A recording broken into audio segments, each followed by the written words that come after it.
sono Giovanni Zamponi dell'Associazione Studenti Universitari qui di Padova, che è la principale associazione studentesca di Padova, però siccome siamo due, evito di intervenire io e anche lei, così risparmiamo tempo. Io sono Silvia Donà, sempre Silvia? Sì, Sì. dell'ASU, e appunto come diceva Giovanni, con l'ASU, che appunto è un'associazione che si occupa di cultura e di diffondere i temi studenteschi all'interno della città. Facciamo parte anche della Rete della Conoscenza, che è un'associazione nazionale che unisce i soggetti di formazione dalle scuole superiori. Cosa, Rete? Rete della Conoscenza, che si occupa appunto di studenti sia di scuole superiori, universitari, e dottorati e altri tipi di soggetti sempre in formazione. Quello che facciamo noi, essendo un'associazione completamente studentesca, è occuparci di varie tematiche, di fare informazione e approfondimento su queste cose, e una delle tematiche è appunto quella ambientale. Noi in questi anni ci siamo focalizzati su alcuni aspetti dell'ambiente e soprattutto abbiamo fatto una campagna fatta sia a Padova, quindi sia a livello locale che nazionale, contro lo spreco. Sia spreco, partendo appunto dal spreco di materie prime, in particolare di plastica. Abbiamo fatto una piccola analisi e abbiamo visto che le mense universitarie di Padova in un anno, solo per i bicchieri usa e getta, consuma in pratica 7 tonnellate di plastica, che è una quantità impressionante, pensando appunto che si tratta solo di bicchieri.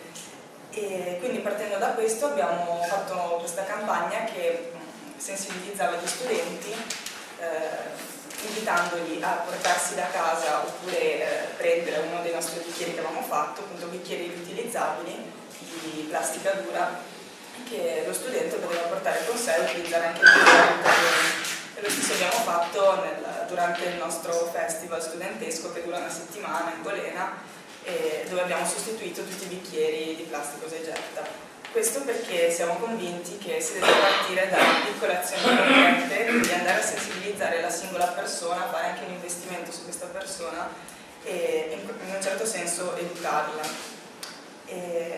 Quello che vogliamo fare sempre come Rete della Conoscenza è focalizzarci sui saperi, sul ruolo che i saperi possono avere. Questo perché se noi iniziamo già dalle scuole a insegnare agli studenti che è possibile un altro modello di sviluppo, quindi facendo magari lezioni alternative di economia, di scienze ambientali, cose che non vengono insegnate normalmente, diciamo, perché non sono convenienti, tra virgolette. Investendo già dagli studenti da queste cose, siamo convinti che ci possa essere un cambiamento. Un'altra cosa che stiamo cercando di fare, però sta trovando molti ostacoli a livello burocratico, è quello di fare una campagna contro lo spreco di cibo nelle mense universitarie, sia per quanto riguarda il cibo che viene cotto e non viene venduto, che quindi potrebbe essere dato alle associazioni no profit, e sia sempre sensibilizzando gli studenti sul non richiedere più cibo di quanto sanno di poter consumare. E sono molto d'accordo su quanto veniva detto dal signore prima, sul fatto di fare rete tra gruppi e associazioni. Basta pensare, secondo me, anche solo alla situazione del biocidio in Campania, da una situazione gravissima che però nel corso dei decenni ha portato associazioni anche molto diverse tra loro, per natura, per tipo di battaglie che fanno, però a unirsi in quella che è stata una manifestazione oceanica l'anno scorso, il 16 novembre a Napoli, dove c'erano 200.000 persone in piazza, che con molta umiltà comunque chiedevano un tipo di sviluppo diverso e anche un rispetto di quella che è la giustizia ambientale e sociale. Quale manifestazione? Il 16 novembre contro il biocidio a Napoli, è una manifestazione regionale. E è una cosa su cui penso dovremmo un po' riflettere, sempre sul fare informazione, e si collega un po' anche al fatto di poi fare politica, fare cose tra virgolette, dico molte virgolette, seriamente, nel senso che spesso anche i rappresentanti che parlano delle più svariate tematiche a tutti quanti magari rischiamo di metterci quasi un gradino sopra gli altri, nel senso di pensare di avere ragione, di detenere la verità su qualcosa, magari molto spesso abbiamo anche ragione, però finché questa ragione la teniamo per noi, non sappiamo spiegarla anche al singolo cittadino, sono anche un po' battaglie perse quasi, vorrei dire. Perfetti, grazie. Sono Riccardo Rezzola di Mountain Wilderness, un'associazione di alpinisti per l'ambiente. Ho collaborato anche con Michele contro gli inceneritori di Mogliano e Silea e naturalmente lavorando a Porto del Tino, sempre in provincia di Venezia, abbiamo creato una lista civica, collegandomi al discorso di entrare in politica tra virgolette, ma a livello comunale. Abbiamo fatto una lista civica e siamo riusciti ad essere dentro anche come opposizione, però sta funzionando. Siamo riusciti a bloccare anche una centrale di biogas che era in progetto e doveva essere costruita nelle vicinanze di Eltino, zona romana archeologica. Una centrale a biogas che tra l'altro non funzionava soltanto con prodotti locali, ma doveva essere rifornita dalla provincia di Treviso con camion che andavano avanti e indietro. Quindi oltre al problema della centrale c'era anche il problema dei trasporti. Non c'era la filiera corta. Non da poco, ecco. E dopo noi ci occupiamo come alpinisti dell'ambiente, dei problemi naturalmente in montagna, ma per esempio nel Monte Pizzoc in Cansiglio, nella zona del Cansiglio, contro le pale eoliche, ma è un problema sia del Veneto ma a livello nazionale, perché vengono installate su luoghi dove non sono adatti per queste strutture. Cioè, per esempio nel Pizzoc è il posto più sbagliato dove mettere una pala eolica. Addirittura so che nella zona della Toscania verranno probabilmente messe 5 pale eoliche alte 100, quasi 190 metri su zone molto, molto impattanti. Tra l'altro ci sono zone che hanno perso il turismo dove ci sono le pale eoliche perché hanno rovinato il paesaggio. Quindi il turismo sta diminuendo nelle zone dove ci sono le pale eoliche. Non è una cosa da poco, visto che l'Italia dovrebbe sfruttare il turismo. Poi il problema che noi abbiamo in montagna, anche qui in Veneto, sono appunto le mini centrali idroelettriche che stanno devastando i nostri torrenti.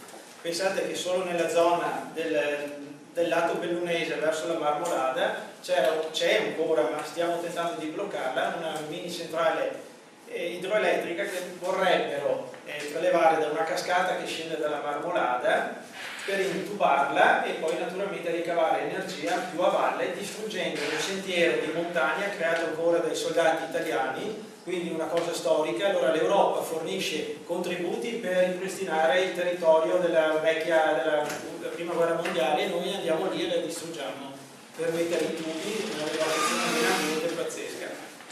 Quindi è tutta una cosa negativa queste proposte che stanno facendo. Sai dire per caso il nome del torrente che vogliono intubare, no? No, adesso non me lo ricordo il torrente. Comunque scende giù dalla Marmolada, che è nella zona di Rocco Piccolo. Dopo glielo chiedete. Nome Paolo Zanovello, segretario e mi occupo da diverso tempo dell'inceneritore di Padova sotto l'alta tutela anche del professor Tamiso, il quale naturalmente mi corregge ogni tanto qualche lettera che mando ai vari giornali su questo argomento. Io passo direttamente alle proposte. Allora, per poter domani persuadere le autorità cittadine o le autorità regionali a chiudere l'inceneritore, secondo me c'è bisogno di documentare i guasti e la pericolosità dell'inceneritore.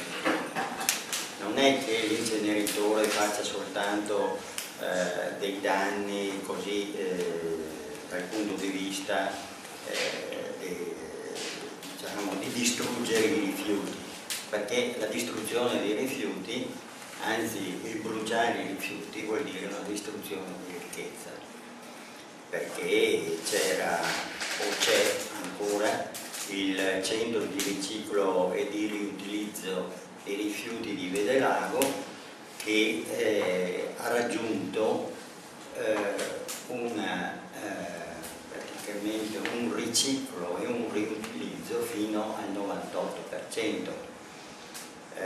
Rimaneva fuori il problema di pannoloni, invece adesso si è trovato con la collaborazione dell'azienda che è stata premiata tra l'altro dall'Unione Europea per la sua tecnologia, con una multinazionale appunto che dei Pampers e di altri prodotti consimili, di separare esattamente tutti gli elementi dei pannoloni e di riciclare questi. Quindi non è vero che non c'è un'alternativa all'incenerimento, ma c'è quella del riutilizzo e del riciclo. E per documentare invece il maggiore guasto fatto dagli inceneritori, e cioè l'attentato alla salute, la produzione di tumori, di linfomi, di sarcomi, di parti molli, eccetera, che sono tra l'altro quelli tipici degli inceneritori, e secondo me occorrerebbe un'immediata pubblicizzazione di queste cifre. Quanti sono questi tumori? Quanti sono questi ammalati nuovi? Quanti sono i decessi soprattutto? Quindi non c'è bisogno di una lunga e costosa, non c'è più perlomeno di una lunga e costosa trafila attraverso medici che vanno in giro per anni a fare queste inchieste. Non c'è bisogno nemmeno del registro di tumori, perché tra l'altro noi da Padova, dove era, allo IOB, presso l'Istituto Oncologico Veneto, è stato shippato, è stato mandato in montagna, forse a prendere aria, non lo so. E allora tutti questi dati sono disponibili presso le ASL, sono disponibili in via telematica. Occorre un'autorità politica che dica alle ASL: guardate, pubblicate questi dati. Ora dovresti chiudere. Ah sì, bene. Allora, siccome che c'è già con Michele un progetto di realizzazione, cioè di informazione per la realizzazione di questa rete telematica, io direi che in un secondo tempo concretizzeremo meglio questa proposta. Buongiorno a tutti, io sono Lovato Walter. Renato? Lovato Walter, vengo da Cassola, rappresento il comitato no gassificatore e adesso ci siamo aggiunti per la tutela delle acque insieme al comune limitrofo di Rossano Veneto, riguardo nel nostro comune c'era un progetto già ben avviato di un gassificatore di varie sostanze che avrebbe a circa 150 metri dal centro del paese, quindi praticamente sotto casa, e che avrebbe praticamente distrutto si può dire il paese, anche per i trasporti e tutto. E questo veniva ubicato praticamente sopra un pozzo, sopra il pozzo di acqua potabile, però causa le normative regionali e statali, basta che sia solo 6 metri, un metro più di 200 metri di rispetto dalla zona di captazione e va tutto bene. Adesso ci stiamo impegnando per contenere una ditta di rifiuti tossici, Ecotrasporti, che sta facendo il nuovo capannone sempre nella stessa zona, e quindi con le stesse problematiche di possibile inquinamento della falda acquifera del pozzo, in quanto non esiste lo scarico delle acque bianche e delle acque di primo lavaggio e tutte quelle cose lì, ci stiamo impegnando per vedere di contenere queste cose, però a livello politico, e qui mi riallaccio, scusate se divago un attimo, a livello politico mi riallaccio a quello che diceva la signora prima, se noi non lavoriamo per farci eleggere o per avere dei nostri rappresentanti in consiglio comunale, sto parlando che praticamente il nostro primo step deve essere il consiglio comunale, andare a Roma poco serve, abbiamo visto tutte le grandi armate che sono partite dal Veneto o dal nord Italia, quando arrivano a Roma che fine fanno? Abbiamo vinto da spinta.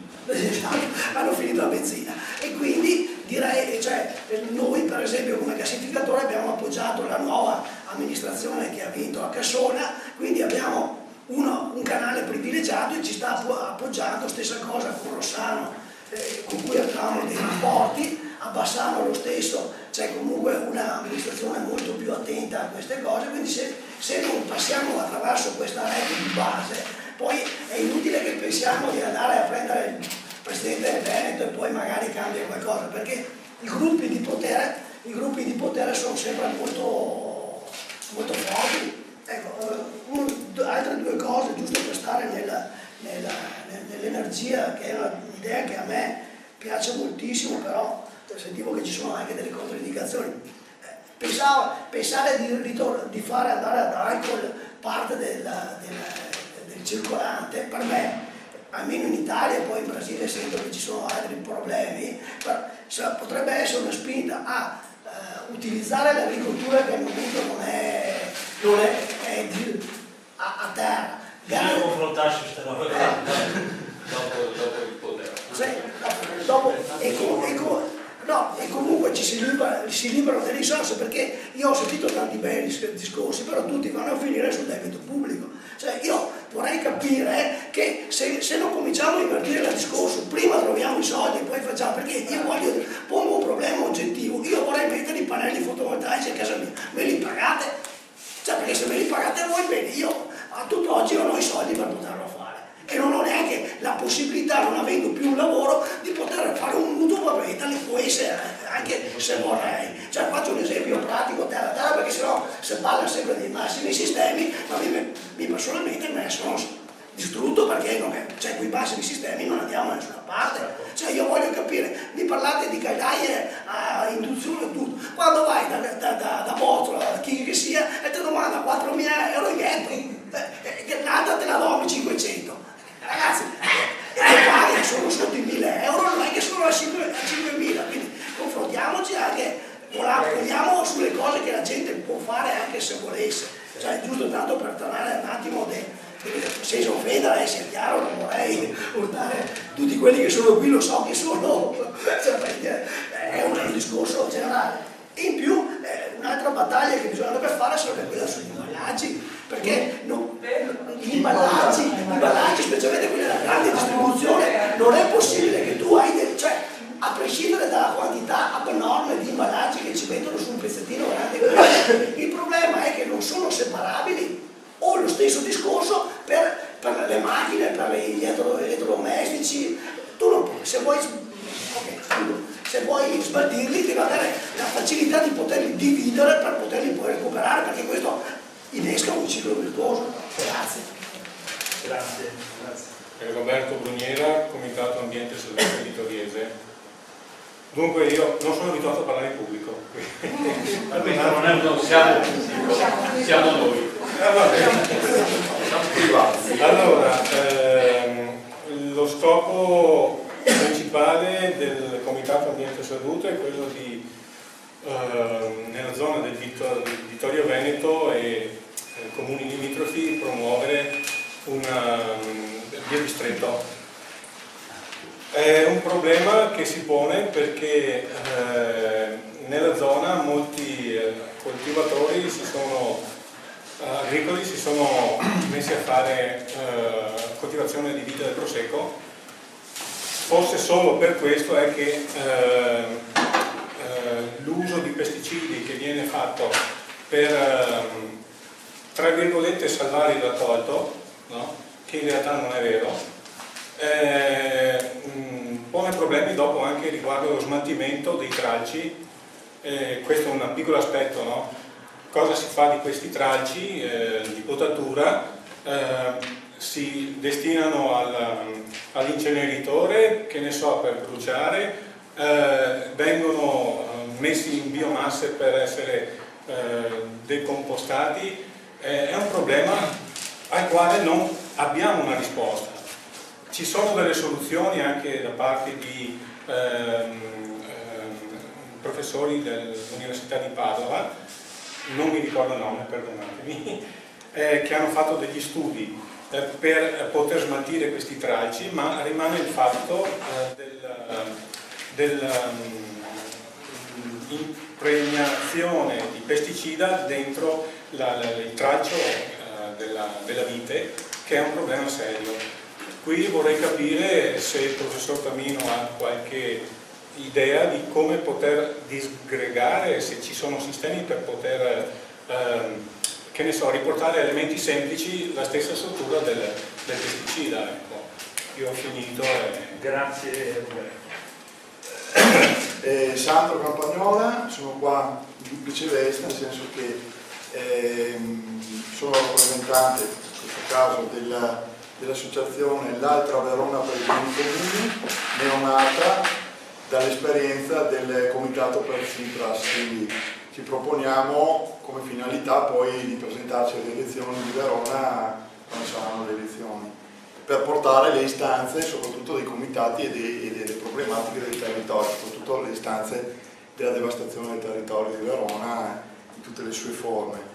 E poi sono anche qui come rappresento anche Rete Energie, che invece è una cooperativa di produttori e utilizzatori da fonti rinnovabili, di cui parlava prima anche Albrecht.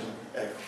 E abbiamo fatto una riunione proprio a Verona per presentare questa cooperativa che è nata in Piemonte ma che si sta diffondendo anche nel Veneto e che vorrebbe provare a dare una risposta con criteri etici alle installazioni di mini idroelettrico, mini eolico, ma credo in Veneto no, perché non ci sono le condizioni, e fotovoltaico. La nostra scelta etica da questo punto di vista è di non fare consumo di territorio e di fare centraline di captazione per l'acqua, intanto sfruttando in primis tutte le centraline che c'erano prima della nazionalizzazione, ce ne sono ancora parecchie che avevano già una captazione, e poi appunto sfruttare il mini idroelettrico solo dove non c'è bisogno di fare nuove opere, dove c'è già un flusso costante e una captazione, magari sfruttando anche chilometri e chilometri di canalizzazioni che già gli enti locali hanno, i bacini idrici e gli enti dei bacini idrici,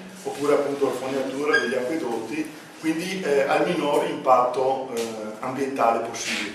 Quindi questa è la sfida anche per cercare di coniugare il rinnovabile e non consumo di territorio e appunto ecologia sostanzialmente. Riguardo a quello che è stato detto prima, visto che siamo quasi a fine giro, io condivido in pieno la relazione che ha fatto il professor Tamino e anche quanto avevo poi integrato Oscar, mi sembra. Io credo che il ruolo nostro, questo anche di questa assemblea, questa nostra riunione, sarebbe quella di, propongo, è una mia proposta rispetto a quello che stiamo facendo qua, è quella di adottare il documento che ha fatto il professore, perché credo che riunisca le idee di quasi tutti quanti, dopo ognuno ha le sue specifiche eccetera che magari vanno approfondite.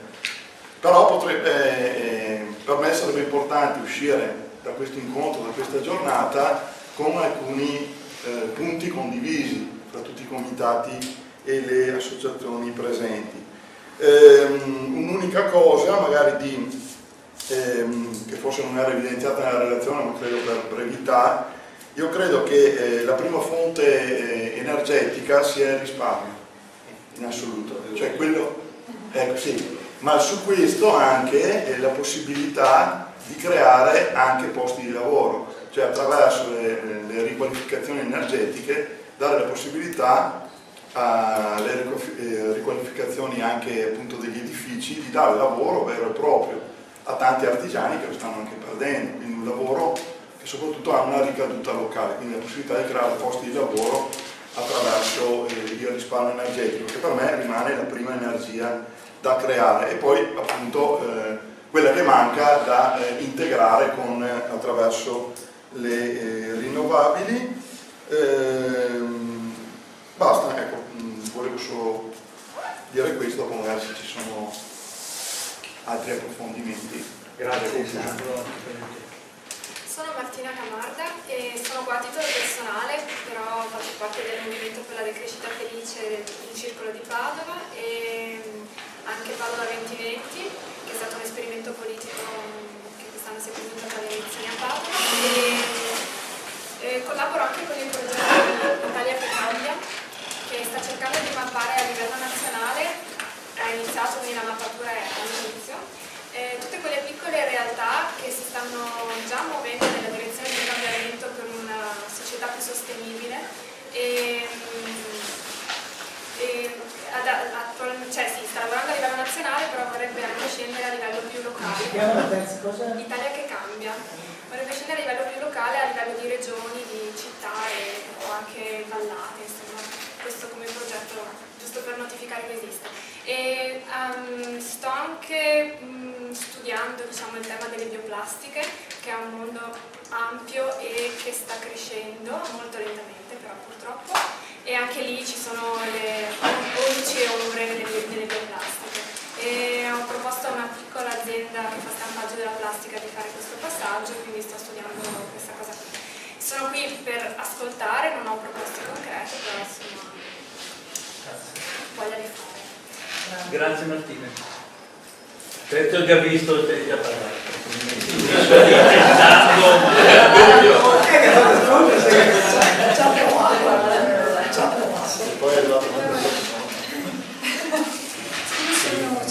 Giovanna Detti, vengo dal Cadore, io faccio parte del comitato per altre strade, ma anche del comitato Bene Comune Belluno, e sto collaborando con Lucia Ruffato sul discorso dell'idroelettrico. Noi dalle nostre parti siamo preoccupatissimi per il fatto di questa proliferazione delle centraline che c'è stata specialmente dopo il seguito della direttiva rinnovabili europea del 2009. Da allora si è visto proprio decollare il numero delle centrali, che è un'energia verde per modo di dire, perché ormai vengono fatti anche sui corsi d'acqua intatti, paesaggisticamente di grande valore, e vengono addirittura fatti uno dopo l'altro in sequenza, per cui ci sono ormai dei torrenti che sono sfruttati al 100%, nel senso che c'è un rivolo d'acqua di minimo di flusso vitale, che poi bisogna andare a vedere se viene rispettato, che non è la vita bensì è l'agonia di questi torrenti. Abbiamo fatto dei calcoli con Lucia, ce ne sono molti che ormai sono arrivati al 100% di sfruttamento. Abbiamo visto che per lamentarci e fare osservazioni non serviva praticamente niente, abbiamo cercato sinergia con altri. Nel marzo scorso abbiamo fatto un convegno regionale a Pieve di Cadore, nel quale siamo riusciti a mettere insieme associazioni tipo Mountain Wilderness Veneto, WWF Veneto, l'IPU Veneto, Lega Ambiente Veneto, i CIRF, che sono dei tecnici specializzati nella riqualificazione fluviale, poi c'era Cipra, il CAI TAM, il CAI Veneto, che hanno sostenuto e fatto insieme questo convegno. Questo convegno è stato fatto nel marzo scorso e alla fine siamo usciti con un appello per la salvaguardia dei corsi d'acqua dall'eccesso di sfruttamento idroelettrico, che parte dalla premessa che solamente meno del 10% dei corsi d'acqua alpini mantiene ancora condizioni di naturalità, per dire alla fine che vogliamo che vengano sospesi gli incentivi, che sono quelli che trovano questo mercato e che ne fanno un big business che va al di là di quello che è il prodotto effettivo, il contributo energetico di questi corsi d'acqua, di questo sfruttamento dei mini impianti, che è veramente poco, che è un 5% dell'idroelettrico, eccetera. Poi prendo questo. E questa petizione viene... I consensuali di tutti quelli che sono stati fatti nel Veneto, se si va sul bollettino CSE, che ogni 6 mesi trovate tutti gli impianti esistenti e tutti gli impianti proposti, sia nell'idroelettrico sia nel biomasse, vari tipi, eccetera. Questo per dire che ognuno può cercarsi il prodotto proprio. Anche nel sito di Acqua Bene Comune Belluno sono tutti elencati. Questo appello regionale poi è diventato un appello nazionale che negli ultimi 2 mesi ha raccolto, sempre tramite noi, il CIF, poi anche Bene Comune, un numero incredibile di adesioni. Ne leggo alcuni perché trovo sia interessante. A parte il CIF, Centro Italiano per la Riqualificazione Fluviale, come comitati e associazioni nazionali, c'è anche Bene Comune, detto di promotori, c'è Lega Ambiente nazionale, Mountain Wilderness nazionale, WWF Italia, anche il Club Alpino Italiano, quindi il CAI ha aderito al nostro appello e non c'è stata la minima osservazione a quelle che erano le clausole che abbiamo espresso. Poi il TAM, Cipra Italia, Federazione Nazionale Pro Natura, FIPSA, SFIRAFT, Forum Italiano Movimenti per l'Acqua. Li leggo perché è interessante. Gruppo 183, Gruppo San Rossore, IFFC Sesto Fiorentino, Italia Nostra, IPU, Associazione Mediterranea per la Natura, Alleanza Pescatori Ricreativi e sono poi altri. E questi, l'appello con tutte le firme è stato mandato a tutti i parlamentari, è stato mandato a tutte le regioni, quindi stiamo cercando di influire sulla politica in sostanza. Quindi abbiamo sentito il bisogno di fare tutti insieme e adesso vediamo quello che riusciamo a fare. Ecco, praticamente noi abbiamo scelto questa strada qua perché ormai noi pensiamo ancora un anno che vengono mantenuti gli incentivi, dopo sarà inutile fare qualcosa perché i torrenti saranno praticamente captati tutti. Il problema non è solo Veneto, ci siamo accorti stabilendo delle relazioni in giro per l'Italia che la Lombardia, la Val d'Aosta, il Piemonte, Trentino Alto Adige, ma adesso anche il sud, la Toscana, siamo tutti nella stessa situazione e per questo ci sono state 130 adesioni da parte di tanti comitati regionali che hanno aderito a questo nostro appello. Però abbiamo visto che anche in Austria, ad esempio, così non è che sia andato meglio. Martina, ci conviene metterti là perché rischi di venire Quindi è un problema molto grosso. Grazie Giovanni. Dunque, esistono degli atti che posso mettere a disposizione facilmente anche per l'altra persona che scusa Giovanni, finito? Allora, c'è qualcuno che ancora è saltato il turno e vuole dire qualcosa sul tema energia? Ha 3 minuti.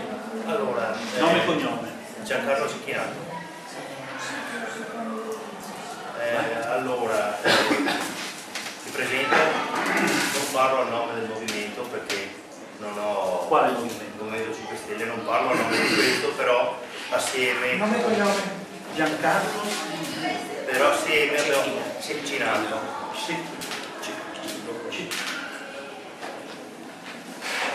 Per un gruppo composto, sempre il movimento, abbiamo fatto delle considerazioni sulla questione proprio energia che poi siamo scesi un attimo a intraprendere proprio il filone proprio dei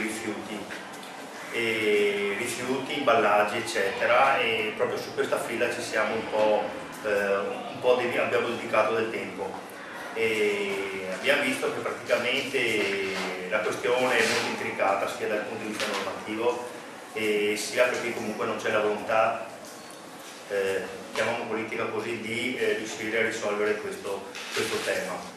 L'energia comunque sfruttata che viene impiegata per tutta la transazione, tutto lo spostamento e tutto questo iter, chiamiamola, è un'energia che praticamente potrebbe essere sicuramente evitato.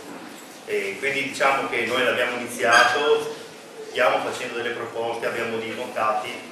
Attualmente però comunque abbiamo bisogno di collaborare anche con gli altri, tanto per capire le esperienze e effettivamente cosa hanno fatto e come ci possiamo scambiare appunto le problematiche su questo fronte. E quindi siamo passati apposta dal ramo energia al ramo rifiuti perché è praticamente uno dei buchi neri in cui l'energia viene assorbita e dopo non si sa. Anzi si sa benissimo cosa fa, però comunque le leve da fare sono tante e giustamente ha incontro anche molte difficoltà, questo è certo. Volevo linkare solamente questo per capire se qualche altro ha intrapreso questa strada. Allora, grazie. Rispetto al tema rifiuti, sottolineo 3 cose che ho accennato stamattina, ma che voglio. Uno, il bucone delle 3 aziende municipalizzate di Venezia, di Padova e di Verona. Salta non a caso quella di Vicenza e anche quella di Treviso, perché non hanno avuto la stessa conciotaggine che hanno avuto queste 3 nel impedire raccolte differenziate e ciclo avanzato e nel sostenere gli inceneritori. La madre di tutte le tangenti a Verona è stata proprio l'azienda municipalizzata ed è stato Cadelbue il bubone che è scoppiato, come il Mose Venezia, insomma, solo 20 anni prima, nel 92. C'è un problema che non mi arriva. Poi su Padova ho già detto del sindaco Pinocchio e anche di un assessore che è pigliato e è andato poi in Libano a fare lavoro con l'UNESCO perché sputtanato di fatto del suo sindaco, no? Come si chiamava? Quello di Lega Ambiente, insomma. Quella lì, ma non mi ricordo. Finisce in alto e comincia con la Biccia. E non è una cosa da poco, perché poi il gruppo che è nato nel quartiere vicino ha tentato in tutte le maniere di avere i dati. La Ester credo che perda metà del suo tempo per inseguire, Ester che è giusto, per inseguire gli assessori e i lestofanti della ditta che inventano giorno per giorno sempre qualcosa di nuovo per non dare i dati. Perché appena si fanno i dati, si analizzano i dati, quindi ricerca sulla riviera del Brenta rispetto a Marghera, si ritrovano le diossine e si ritrovano epidemiologicamente i tumori in maniera rilevante. Allora quella unica ricerca lì che Paolo ha chiesto quando era ancora consigliere regionale, che è stata fatta 5 anni dopo, pubblicata 7 anni dopo, ma una volta pubblicata è diventata una pietra miliare, dimostra che gli inceneritori di Marghera, che non c'è solo quello dei rifiuti, avevano un effetto preciso sulla popolazione, sottodentro rispetto a Oriago, eccetera.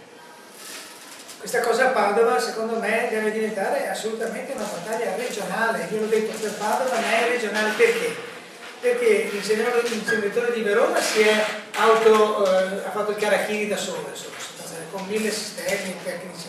Allora si inventano che devono rifarlo, ma costa tanto come farlo nuovo e poi le ditte non hanno soldi e allora nessuno partecipa all'appalto. Insomma è aggrovigliato. L'assessore che lo voleva è andato fuori e poi era anche sotto accusa per il piano dell'aria. Conta, l'assessore Conta.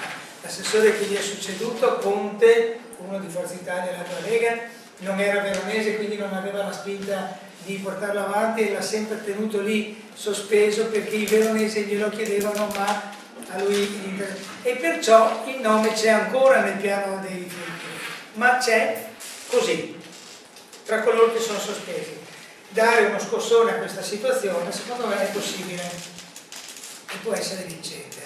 Si tratta per esempio di fare lobby come i consiglieri regionali veronesi che si diano una svegliata e che dicano no, basta, perché questi 3 consiglieri regionali veronesi si dicono no, basta questo per far cadere questa situazione. Si rovescia esattamente del contrario, così come vanno le cose in regione, che hanno un enorme peso i consiglieri regionali locali per le situazioni cosiddette locali, anche perché i numeri dicono che di quell'inceneritore non c'è assolutamente bisogno, addirittura è in crisi l'inceneritore di Brescia in questo momento.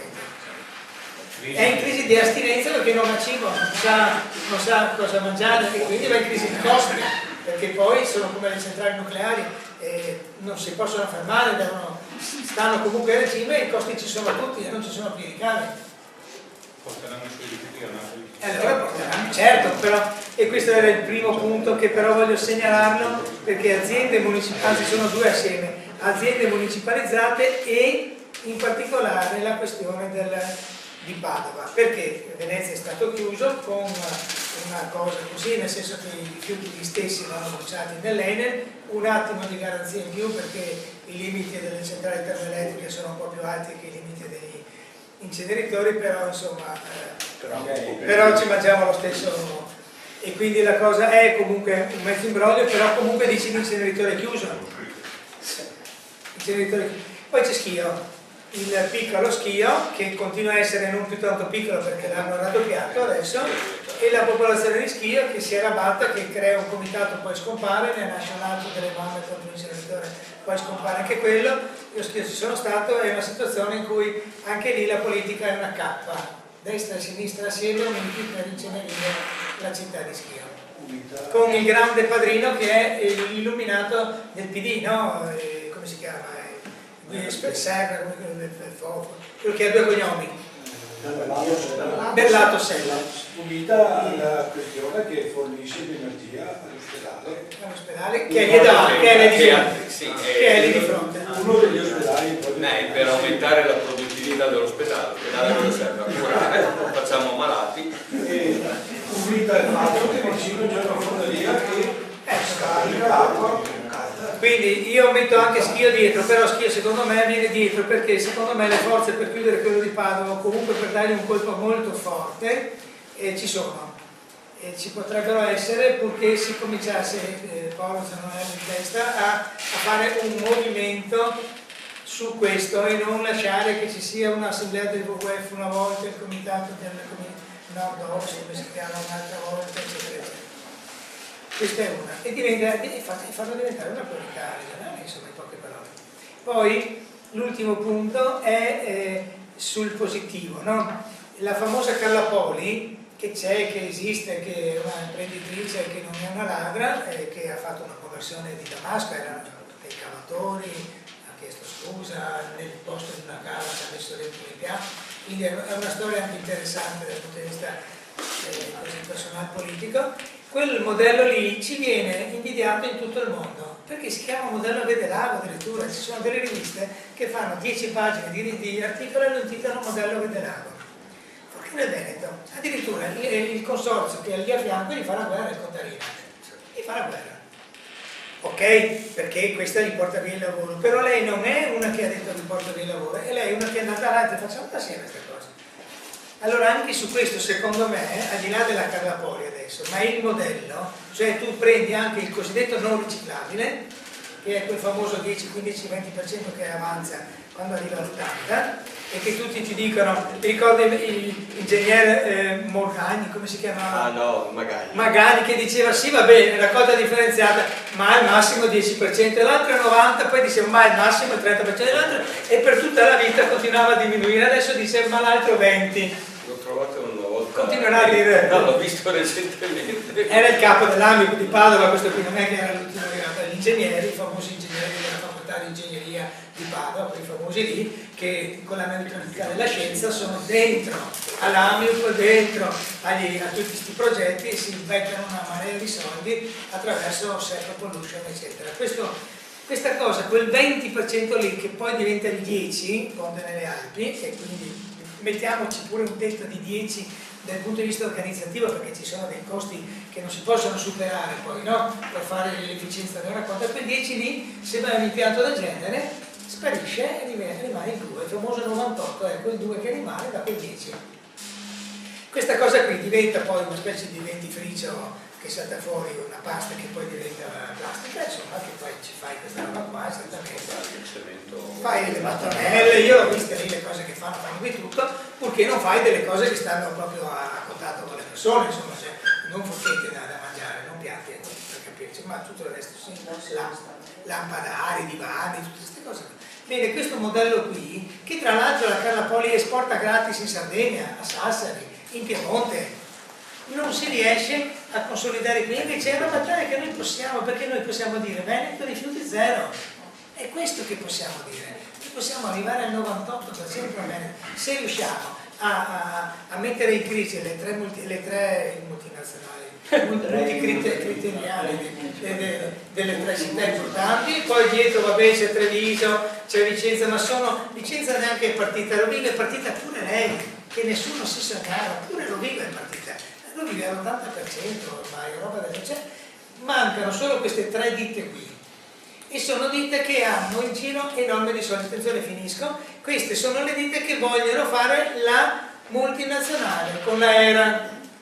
Se vogliono sparire dentro, no, grazie anche al mio amico Ivo Rossi, che anche lui si è messo a fare l'aspirante stregone come c'era nato prima, per fare l'accordo con l'ERA. Anche questo l'hanno fatto, ma si può, diciamo, in qualche maniera distruggere questa cosa. Come? A Villa Doge c'è l'era, no? A Villa Doge l'ha fatta un po' difficile distruggere. È un po' difficile perché ormai hanno già fissato tutto quanto tra di loro. Beh, insomma, poniamoci il problema che nulla è impossibile. No, d'accordo, però... Poniamoci il problema che quando noi andiamo in mano a queste ditte qua, il discorso dell'inceneritore di Padova diventa ancora più difficile, perché non risponde più né il sindaco né il direttore del qua, ma risponde un signore che abita fuori Bologna, che nessuno ha mai visto, eccetera, e diventa un problema. Ho finito. Allora, io cerco solo di rispondere a alcune delle cose. Non rispondo perché non c'è quello studente di ingegneria, ma gli ho spiegato che ogni organismo vivente non produce nulla come rifiuto, ma semplicemente degli scarti che vengono usati da altri organismi viventi. All'interno di un ciclo naturale noi non abbiamo rifiuti, ma solo materiali che vengono riutilizzati. Vabbè, questo per dire. Venendo invece alla questione energetica, mi pare che l'unico vero nodo difficile da sciogliere immediatamente, ci vorrebbe forse un incontro solo su questo, è il problema biomasse, perché c'è niente da fare, vengono pubblicizzati come fonti rinnovabili. Allora, fermo restando che le fonti rinnovabili, è già stato detto questa mattina, sono solo quelle che nell'unità di tempo e nell'unità di spazio si rinnovano nel tempo che le consumano. Non vale per le biomasse. Ma quali biomasse? Perché anche se io avessi delle biomasse che si rinnovano nel tempo e nello spazio di consumo, come per esempio in un'azienda agricola, che è l'unica realtà dove ha senso, bisogna vedere se sono scarti o se sono prodotti ad hoc. Siccome l'obiettivo, a causa degli incentivi, è di fare soldi, i soldi si fanno non con gli scarti, ma con prodotti che hanno in sé alto contenuto energetico. Per cui si sostituisce quella cosa demenziale che già negli Stati Uniti è vergognosa, cioè la trasformazione del mais in bioalcol o la canna da zucchero in Brasile in alcol per trazione, che è devastante, perché a parte l'inquinamento, vi assicuro, se andate in Brasile nei centri dove le macchine usano il bioalcol, io mi ricordo una volta a Rio una cosa irrespirabile, parlo di qualche anno fa, forse adesso hanno migliorato, non so, molto peggiorato. È peggiorato, ecco. Quindi tutt'altro, e non è che non inquinano e come. Poi sono andato a vedere gli impianti delle canne di canna da zucchero disastrosi, e Stati Uniti uguale, ma il vero problema è che noi usiamo il terreno che dovrebbe produrre cibo per gli uomini, in passato per produrre cibo per gli animali, pensate a tutta la maiscoltura della pianura padana, e attualmente neanche cibo per animali, ma cibo per macchine. Cioè è follia, perché noi il cibo di cui abbiamo bisogno, producendo il cibo per macchine, incentivato con i nostri soldi, noi paghiamo perché producano cibo per le macchine e importiamo il cibo da altre parti del mondo. Ora, se non capite che questa è follia, lo dico perché non mi ricordo chi proponeva un'ipotesi di alcol per trazione. L'alcol per trazione ha questo limite. L'alcol per trazione si ottiene soltanto da mais. Non è vero che il mais sia in crisi. Il mais lo importiamo addirittura. Il barbabietole da zucchero non possiamo più produrre, comunque avrebbe molto più senso produrre zucchero. Non è che producendo invece, al posto allora, tutto il discorso delle barbabietole, bisognerebbe aprire un capitolo a parte, è stato spacciato a livello di Unione Europea come un riciclo, una riorganizzazione produttiva agricola in funzione dell'energia. Tutti gli impianti dismessi, noi nel Veneto non ne abbiamo molti, perché siamo tra i pochi che sono rimasti, ma la zona di Finale Emilia, la zona di Ceggia, la zona di tutta la zona, sì, praticamente fino alla Puglia, tutte le zone hanno promesso che potevano fare impianti a biomasse, impianti a biomassa liquida e impianti a biomassa solida. E questo riguarda Russi in provincia di Ravenna, riguarda Castelfiorentino in provincia di Arezzo, riguarda la Puglia. Il totale erano centinaia di megawatt complessivi, forse un migliaio, di cui non avevamo bisogno, ma che si dovevano ottenere con produzioni agricole pensate per produrre energia. Ora, queste produzioni... Sì. Tu stai parlando di energia elettrica in questo caso? Energia elettrica, certo. Cioè io parlavo di autotrazione che è No, è la stessa cosa, posso dire. Sì. È la stessa cosa per un motivo molto semplice, perché per produrre bioetanolo o biodiesel bisogna fare il calcolo energetico. Allora, io devo calcolare tutta l'energia che mi serve. Allora, primo ho perso il campo, non produce più cibo, produce un'altra cosa. Anziché cibo produce un'altra cosa con consumo. Per fare questo occorrono pesticidi, diserbanti, macchinari, irrigazione. Attualmente gli impianti in Italia che producono cibo arrivano a consumare 2 calorie di origine fossile per ottenere una caloria di cibo. Se io trasformo questo materiale in bioalcol ho un'ulteriore riduzione. Nella migliore delle ipotesi, nelle grandi estensioni americane si arriva a 1:1, cioè consumo tanto petrolio quanto è l'energia che mi dà il bioalcol. Perché allora lo si fa? Perché ci sono incentivi, perché in questo momento è conveniente recuperare comunque queste grandi distese di mais che hanno negli Stati Uniti, oppure la canna da zucchero perché c'è un eccesso di zucchero eccetera eccetera e dovevano riconvertire. Ma se devo riconvertire, la cosa più vantaggiosa dal punto di vista energetico è riconvertire per produzione di cibo, perché se io il cibo non lo produco lo importo, importandolo ho una perdita di energia ulteriore. Il rendimento è bassissimo, ma l'altra questione è che comunque io ho dal punto di vista dell'inquinamento nessun cambiamento. Usare benzina o usare bioalcol più o meno è lo stesso inquinamento, anzi in certi casi è peggio, perché in Brasile è peggio. Usare biodiesel al posto del diesel in termini di inquinamento è peggio. Allora, se io avessi un biodiesel che mi sostituisce il diesel ma che non avesse in aree incolte con consumi energetici pari a 0, salvo la raccolta, potrebbe avere un senso. Non è così. Siccome vengono dati incentivi, si cerca di ottimizzare al massimo la produzione consumando più energia di quanta si ottiene. Questa è l'assurdità, quindi non c'è vantaggio. L'altra ipotesi, fare biogas, anche lì posso usarlo per trazione, ma a parte che l'incentivo è dato solo per l'energia elettrica e quindi fin tanto che io do incentivi in una direzione quello si farà. Nel caso del bioalcol e biodiesel ci sono gli incentivi, quindi quello si fa, ma nel caso del biogas si fa per produrre energia elettrica, ma anche lì tenete presente quello che ho detto oggi. Se io uso campi per produrre cibo che anziché andare all'alimentazione diventa energia per qualche macchina, io per avere la stessa quantità di energia che mi produce un pannello fotovoltaico devo avere da 100 a 400 volte la superficie. Quindi io giustamente mi incazzo quando vedo i pannelli fotovoltaici a terra, ma è nella peggiore ipotesi, cioè nella migliore ipotesi per chi li mette, comunque è 100 volte meno superficie terrestre occupata che se uso una superficie per produrre bioenergia. Ora, questo ci deve far riflettere, io credo. Non so se è chiaro.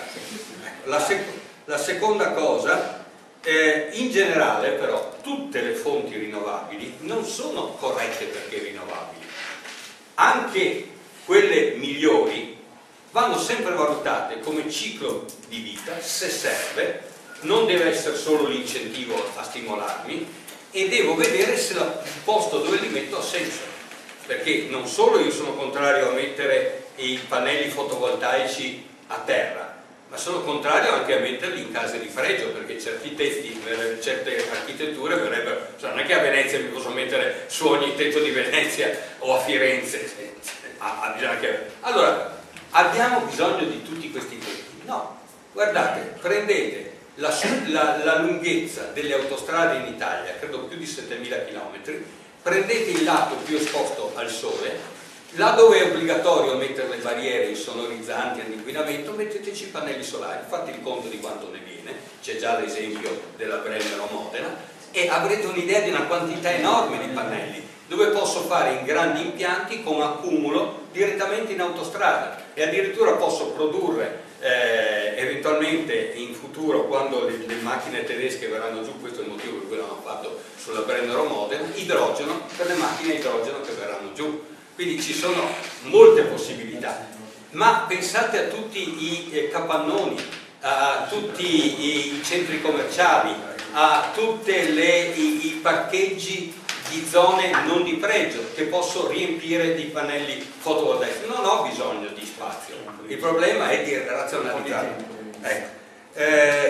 Altra questione, rapporto energia, agricoltura, biomassa. Ecco, dobbiamo approfondirlo proprio alla luce di queste considerazioni, cioè bilancio energetico, territorio, qual è la priorità dell'agricoltura. Nel caso di scarti, a mio avviso, le biomasse servono solo in impianti o di casa domestici o di zona periferica, laddove sostituiscono stufe e camini poco efficienti. Cioè ha senso solo se sostituisco impianti già inquinati, ma se io sostituisco impianti di riscaldamento a metano con impianti a legna, comunque inquino di più, non c'è dubbio. Analogamente ha senso un impianto a biogas per usi energetici interni in un'azienda agricola che non produce mais o altre cose, ma usa gli scarti, quindi con efficienza anche modesta, ma tanto non gli interessa l'incentivo, ma l'autoproduzione di energia. Queste sono le uniche cose che possono aver senso. Al di là di questo non trovo possibilità.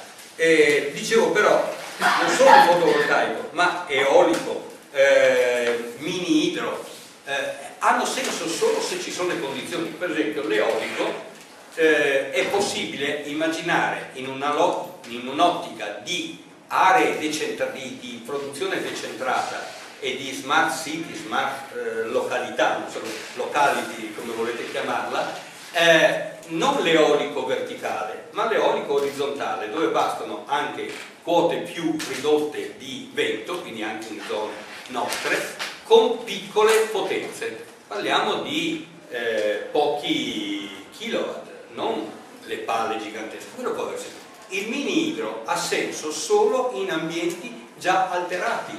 Per esempio, pochi sanno che il mini idro si può mettere nelle fognature. Le fognature hanno una pendenza, hanno dei luoghi dove si realizzano anche dei passaggi che possono essere ispezionati, e si può mettere un mini idro lì che sfrutta la pendenza di una fognatura o di un canale o di una cosa del genere, ma non nei fiumi. Noi dobbiamo rigenerare i fiumi, non certo distruggerli. Altra cosa, sulla questione dell'uso dei tralicci, la zona del Prosecco, quindi non c'è niente da fare. Se il Prosecco continua così non si potrà mai usare i tralicci, cioè l'unica via d'uscita è ridurre la produzione di Prosecco. Tenete presente che non si può immaginare in un futuro di continuare a esportare vino e importare cibo. Questo è un discorso che solo Zaia può pensare e continuare a proporre, estendendo l'area del Prosecco a Venezia, a Vicenza e dappertutto. Tra un po' avremo... non ha senso, anche perché quando la Cina incomincerà a prodursi il Prosecco da solo, quando altri produrranno cose simili di Prosecco, noi ci troveremo le colline disastrate e dissestate, non produrremo altro cibo, dovremo importare cibo e avremo delle cose abbandonate per l'inquinamento. Quindi non si può pulire il traliccio. Ma tutti ibriachi. Ma tutti ibriachi, sì, non podemos fare a meno del riscaldo. Possiamo pulsare il gelo. No, un attimo. Prima tu, poi 1, 3, 4. Solo un chiarimento rispetto alle considerazioni fatte da Guardo, perché per quanto riguarda il piano regionale dei rifiuti, mi risulta che all'ordine del giorno del Consiglio regionale, era l'ordine del giorno del Consiglio regionale, è stato rimandato credo il mese prossimo, no? Quindi non so se riusciranno ad approvarlo per la fine di quest'anno. So che è andato in commissione, noi abbiamo cercato anche di attivare con i consiglieri regionali, tipo Bonfante ed altri, insomma, no, per dire, però sta di fatto che dopo nelle votazioni in commissione il PD non ha votato contro, quindi ci sono state delle astensioni che hanno approvato favorevolmente in commissione. Comunque la questione della battaglia sull'inceneritore di Cadebue ovviamente resta un problema, uno dei problemi principali, perché lì vogliono rifare nuovamente l'impianto per quanto riguarda l'incenerimento dei rifiuti. Quindi è chiaro che poi dopo bisognerà vedere nel contesto regionale degli altri impianti esistenti, per cui Padova, Schio e il finto Fusina, è il finto dismesso, io dico quello, il finto dismesso, perché dall'incenerimento di Fusina l'ha portato alla centrale dell'Enel, quindi è cambiato niente nella sostanza, no? O quantomeno è cambiato molto poco, quindi bisogna dire che c'è questo problema di impianti già esistenti e che tra l'altro l'articolo 35 del Sblocca Italia approvato attraverso la fiducia, no? Prevede ancora la questione sia degli inceneritori, il potenziamento di quelli esistenti, sia di quelli che dovranno essere costruiti ex novo. 13 in Toscana. Sì, tant'è, voglio dire, prevede entro 90 giorni dell'approvazione, quindi vuol dire entro 90 giorni da ieri, no? Che faranno un piano nazionale per quanto riguarda l'inceneritore, dove verificheranno la potenzialità residuo degli impianti esistenti, valuteranno anche per quanto riguarda la produzione di energia, ammesso o non ammesso che ci sia, ma che dovrà avere determinati parametri, e oltre a questo sono previsti anche dei nuovi. Quindi voglio dire, mettere in piedi, per carità, è giusto quando parliamo di inceneritore, dire che gli inceneritori, sia di quelli esistenti sia di quelli che verranno, ma io credo che mettere insieme sia il discorso di Padova che quello di Verona comincia a essere una battaglia che magari può avere qualche difficoltà, quindi io vi invito quantomeno ad avere una riflessione su questo, perché allora bisogna porre con una certa puntualità dopo quello che sono le alternative, con la dismissione dell'inceneritore di Padova e la stessa cosa quello di non fare l'inceneritore di Verona, perché allora dopo veramente ti trovi a contrastare con delle cose che non riesci più a rispondere, Cioè, quindi io credo che una riflessione su questa priorità di Verona rispetto a Padova. No, non è che sto dicendo priorità, io sono per la dismissione per l'inceneritore tu cura, però che non corriamo il rischio di mettere dentro sia quello che c'è, sia quello che verrà, via dicendo, che poi dopo non succede che resta quello di Padova, magari verrà ancora ulteriormente potenziato e magari mi hai fatto quello di Verona che ulteriormente magari potenziato anche questo, quindi stiamo accorti, voglio dire, di lanciare questo tipo di proposta. Grazie. Sì, volevo dire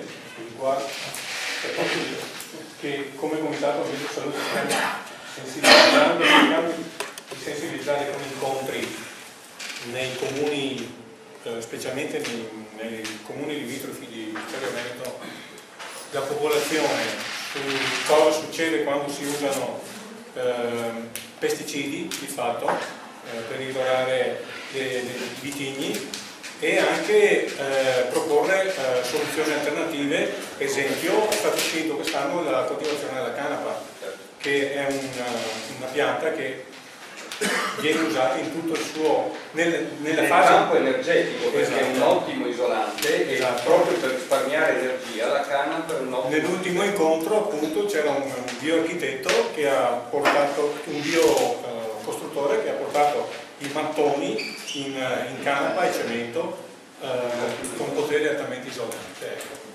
Grazie. Oscar.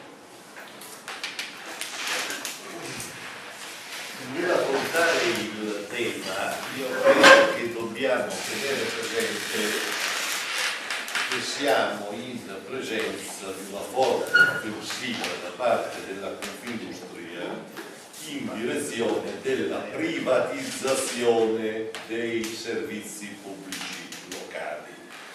Processo che in Italia è andato molto avanti, ACEA ormai ce l'ha fatta a girone, era è andato in borsa, si è presa Padova e Trieste, come sappiamo.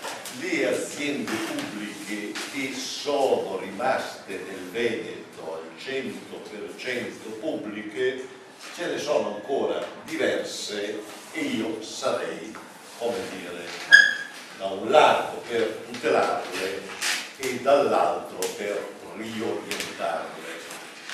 Riorientarle nel senso che devono andare nella direzione che tutti noi auspichiamo, che ovviamente è quella di andare in direzione dei rifiuti zero, però, come dire, starei attento perché oggi, diciamo, noi facciamo giustamente una critica da sinistra, però c'è una critica che viene da destra, che è molto forte, che vede in questo periodo anche qualche consigliere regionale che ultimamente si è riconvertito alla lotta contro il pubblico, e quindi, come dire, sarei per, diciamo, un po' discernere le cose.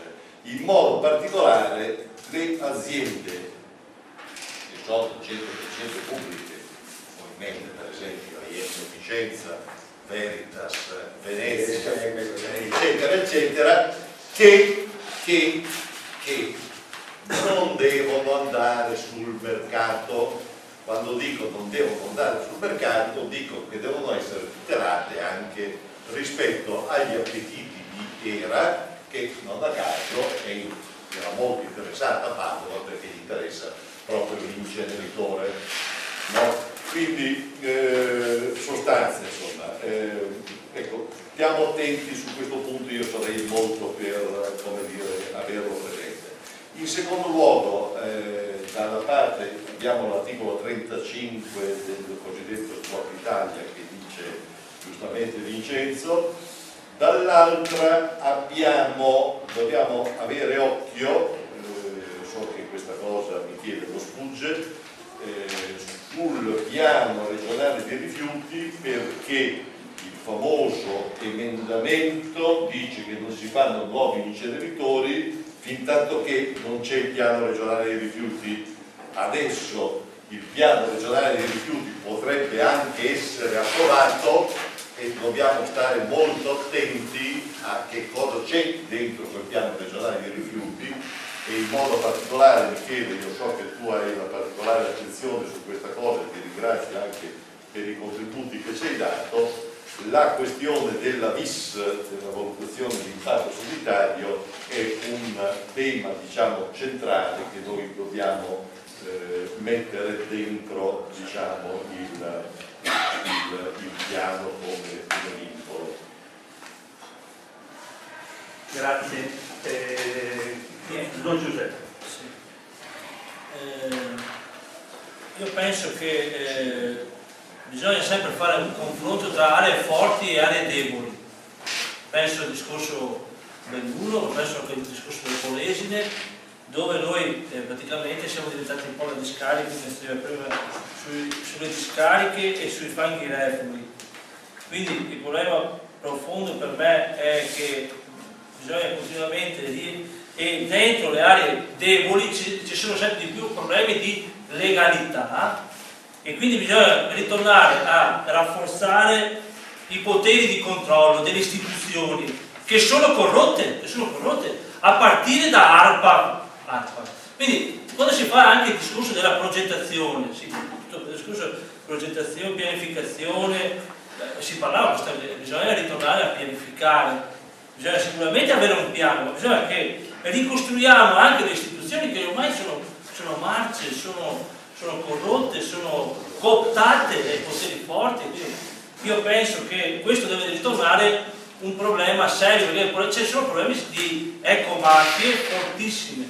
Si parlava che, ad esempio, attorno, diceva insomma, nella commissione parlamentare che siamo venuti lì, che è venuto lì a Caemo, si parlava di un giro di soldi di 15 miliardi di euro intorno ai fanghi reflui. Prima erano di più, adesso sono di meno. Quindi io direi che bisogna che ragioniamo di più anche sul tema della questione della legalità e dei controlli delle istituzioni che devono ritornare a fare la loro parte, perché secondo me tutto il tema della deregulation continua, quindi bisogna ritornare a rimettere degli strumenti che funzionino, che blocchino processi, e su questo la vedo un po' faticosa anche per me.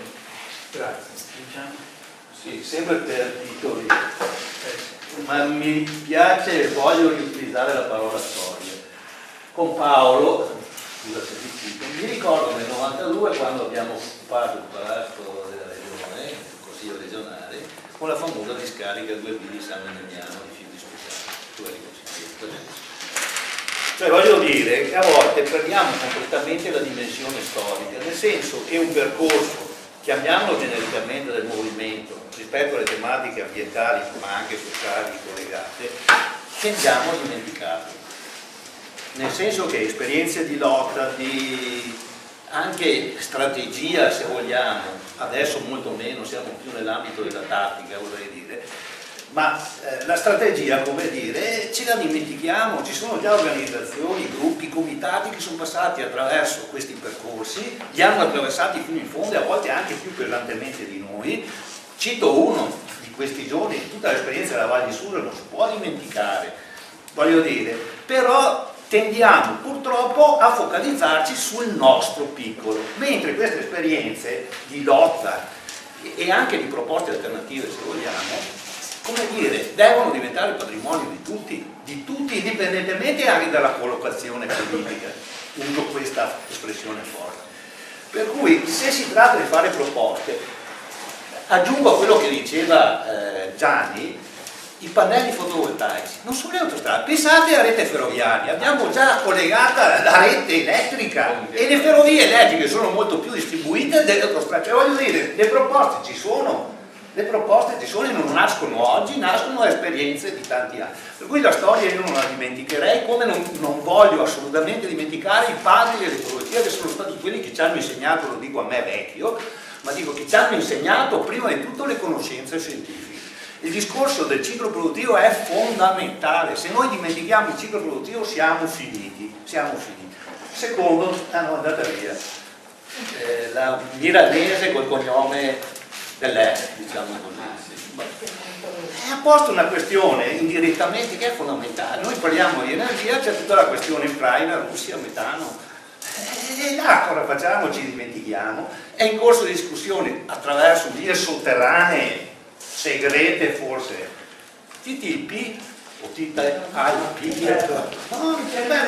altro che sblocca Italia, voglio dire, è una schifezza che hanno votato. Mi scuso se offenderò qualcuno, non mi interessa, però ci sono stati deputati del Partito Democratico là nella nostra zona che si dichiarano appartenenti agli ecodem e dopo hanno votato tranquillamente per Forza Italia. Ecco cosa, tiriamolo via. Sul linguaggio basta parlare di bioalcol, chiamiamolo alcol come tutti gli alcoli e viene prodotto in un modo particolare, diverso da quello che è.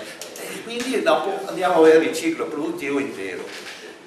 Ripristino, Giorgio Nebbi è un maestro, merceologia, lo studio del ciclo produttivo della merce, che sia un pesticida o che sia il pane o che sia l'acqua, ciclo produttivo all'inizio e alla fine, dove è un ciclo oppure è lineare.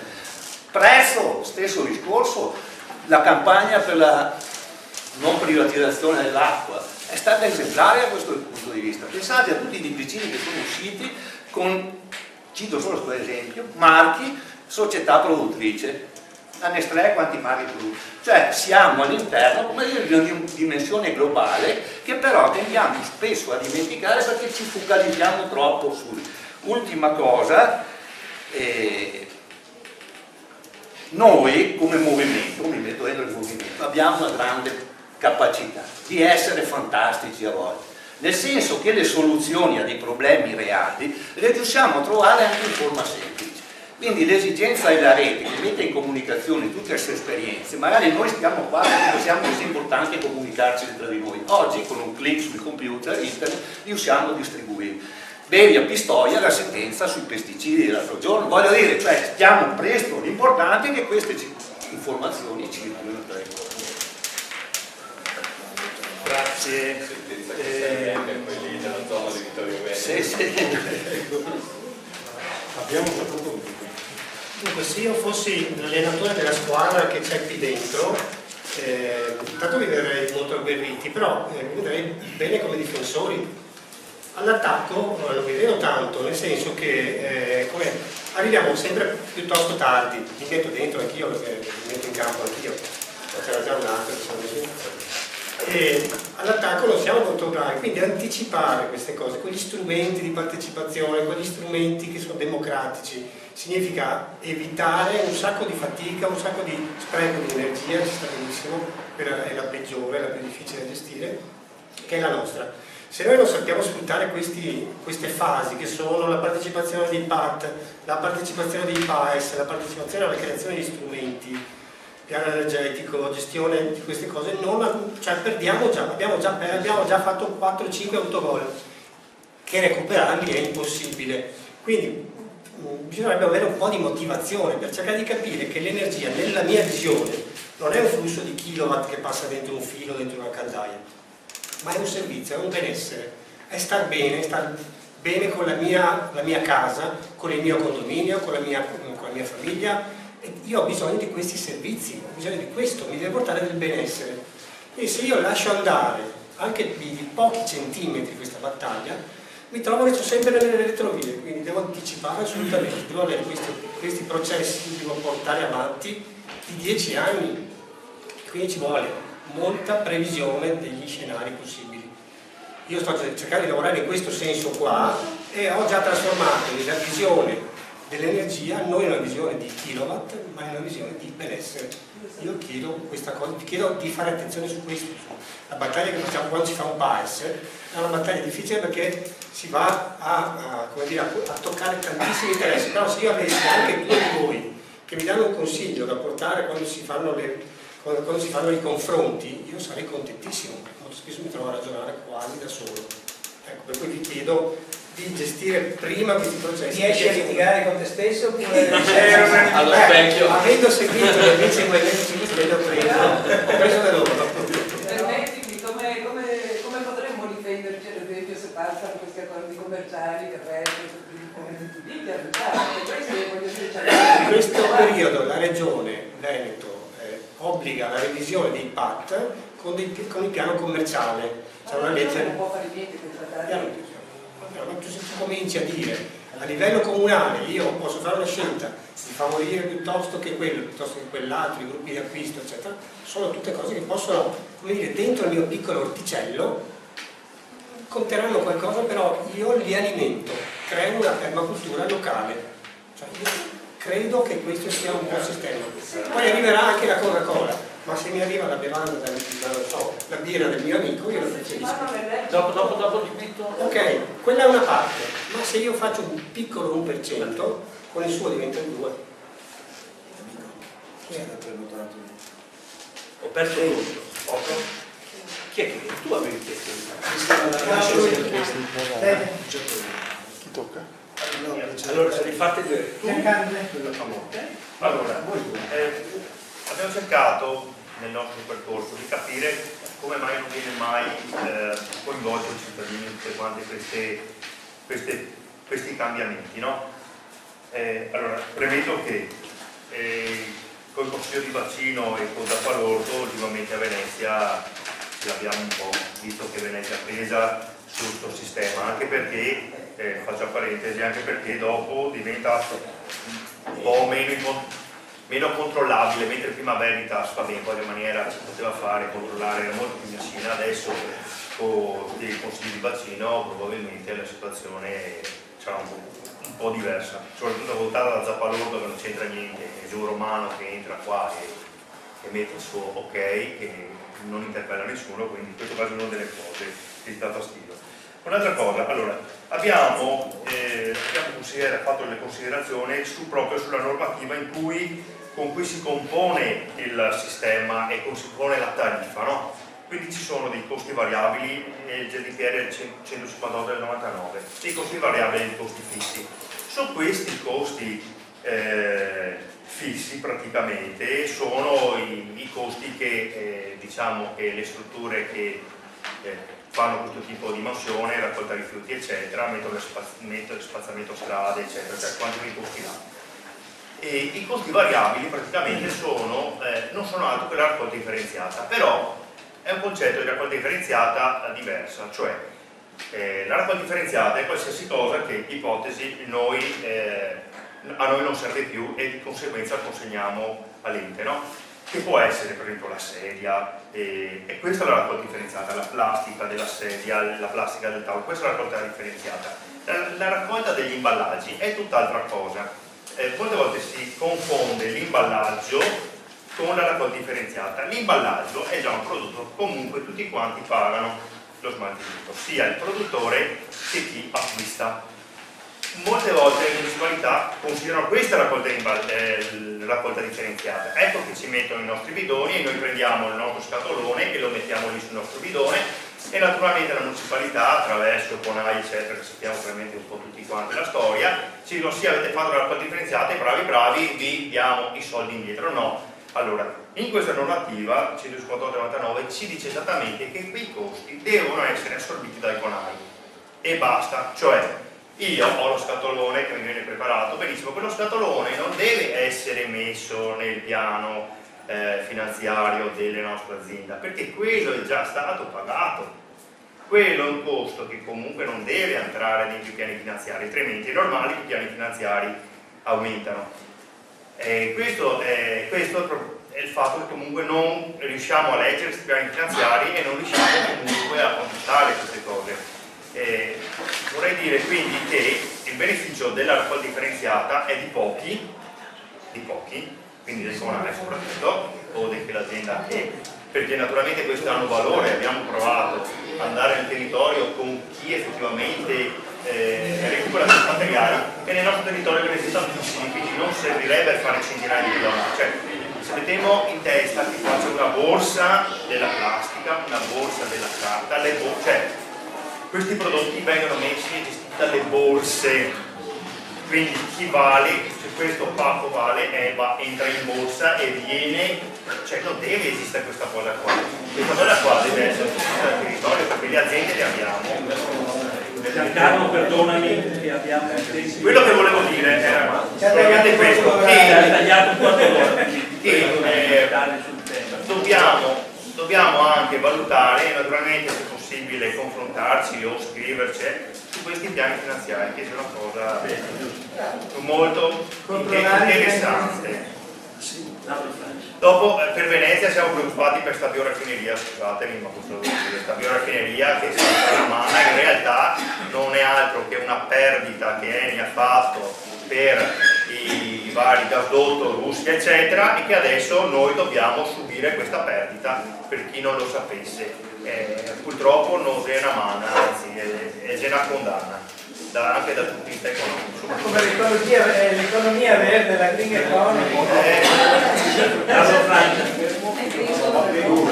Resto in tema perché mi preme richiamare due aspetti, quello del ciclo di vita da considerare soprattutto per i rifiuti, e un altro argomento che è venuto fuori stamattina che si chiama internalizzazione dei costi sociali. Se non perdiamo di vista questo, andiamo a sbattere contro il muro. Tutto il riciclo dei rifiuti non è altro che riprocurare materia prima per l'industria, e non abbiamo mai calcolato con precisione cosa ci viene a costare. Sono cifre pazzesche, cioè se andiamo a considerare quello che paghiamo è uno svelamento. Non solo alimentiamo una macchina clientelare come i sistemi di raccolta rifiuti, ma che come abbiamo visto a Venezia diciamo, è una fonte di clientelismo non indifferente, ma sono dei costi inconcepibili. E quindi quando io ho visto Vede Lago sono andato a vedere, l'avrei chiuso nel momento in cui l'ho visto, ma chiuso proprio con una cappa alla Chernobyl, perché è la quintessenza di quello che viene chiamato inquinamento diffuso, che è il sistema più pericoloso che è entrato in atto da almeno 20 anni, proprio con il riciclo un po' senza il calcolo del ciclo di vita, perché prendere un agglomerato di plastiche e metterci una colla e farci le mattonelle per i bambini che vanno a giocare nei parchi o addirittura la pavimentazione è demenziale, scusate. Perché la plastica non è una plastica dura, inerte e resistente agli acidi e a tutto il resto. Quella è roba che si sgretola a vista d'occhio. Il sole è il principale nemico di ogni tipo di plastica. I primi dati sull'inquinamento degli oceani non ne sono più i sacchetti del polietilene, sono i monomeri. Noi andiamo a riassorbire attraverso l'alimentazione delle alghe, di tutta la vita dei fiumi e degli oceani, abbiamo già percentuali di monomeri diffusissimi su tutti gli oceani. Allora, questo sempre in mancanza, il ciclo di vita vuol dire ciclo di vita, cioè voglio vedere dove va a finire ogni componente di quel prodotto che sto analizzando. Più appunto dal punto di vista del consumatore, le tariffe e tutti gli altri costi che vanno a finire in qualsiasi operazione economica vanno pesati. Per quello, oltre a questi due principi fondamentali, rivediamo in termini di priorità e di costi per la società anche gli obiettivi che ci dobbiamo porre, che così, come dire, sprechiamo meno energia e ci concentriamo sulle cose più fattibili, più realizzabili anche economicamente e più con risultati immediati sull'ambiente. Grazie. Non portavano neanche le mascherine a Vede Lago ed era una polvere di triturazione a cielo aperto, una roba da metterli in galera, altro che sportarla in giro la cara Carla. Beh, mi viene a rispondere a mamma quello che si dice adesso, giustamente, che ci vuole sempre una prevenzione, perché non è tanto praticamente di mitigare, cioè, ma prevenire, sempre prevenire, quindi l'educazione ambientale più dei piccoli, cioè man mano decrescere intanto, però anche insegnare. Perché non è solo di trovarsi un problema come gestirlo, giustamente, ci avvelena ancora di più comunque. Ci andiamo, è sempre un'educazione che però purtroppo parliamo negli ultimi anni, però va fatta già come prevenzione, come cultura, appunto, e poi le ricerche personali, la decrescita e tutto. Ed è giusto però anche questo, e infatti partire con un certo criterio, perché c'ha ragione, cioè è solo contato, però non mi viene questa risposta, poi ci proveremo delle altre, ma... Il ragazzo e poi dobbiamo chiudere perché io ho una battuta veloce sul modello dell'Ago e io poi intendere dell'Ago, quindi conosco bene la situazione. Ma quello lì è effettivamente un'eccellenza nel riciclo. Mi piacerebbe che chiunque sia nato nell'Ago da bel periodo in poi avesse fatto una visita all'altra metà di Vede Lago. Vede Lago ha primato da metà anni 90 come il comune più scavato d'Europa. Si arriva in aereo a Venezia, i grandi laghi nella zona tra Vede Lago e non sono laghi, sono cave di ghiaia che hanno distrutto completamente la falda e distrutto completamente tra l'altro le sorgenti del Sile, che erano un fenomeno bellissimo di cosiddetti fontanali. Questo sono poi battute del fatto che il modello Vede Lago dei tanti che hanno visitato il mio comune hanno visto semplicemente quello che andava a vedere. Permesso poi una battuta su come ha fatto i soldi lei, lo lasciamo perdere perché a Vede Lago lo sappiamo tutti, ma è meglio che non dico, proprio facendo affari con i trovatori. Questo come battuta. Invece sull'iniziativa di oggi, su altro, io voglio semplicemente dire che credo che le due istanze grosse di metodo che sono emerse oggi, cioè l'iniziativa privata che noi possiamo portare avanti e l'iniziativa invece più pubblica di difesa e, come ha detto bene Oscar, di orientamento delle istituzioni, debbano per forza andare insieme, perché l'una e l'altra da sole sono secondo me efficaci. Una perché la sola iniziativa privata di cambiamento del nostro piccolo orticello, che evidentemente è utile, ma se è solo quello evidentemente hanno comunque vinto loro, hanno comunque vinto le grandi industrie perché hanno semplicemente più risorse di noi, quindi hanno semplicemente vinto.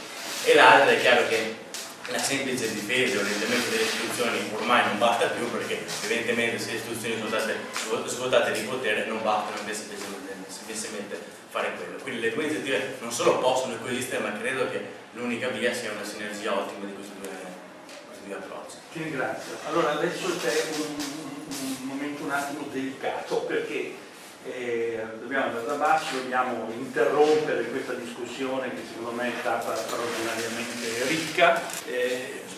Io da basso tenterò di trovare, diciamo, le cose principali e generali che sono state dette, rinviando quindi ad un lavoro che con il verbale di Michele, gli appunti miei, le cose che magari ci segnalate con questa mail list. Io mando il verbale con tutte le mail sotto, aperte, con tutte le in maniera cose.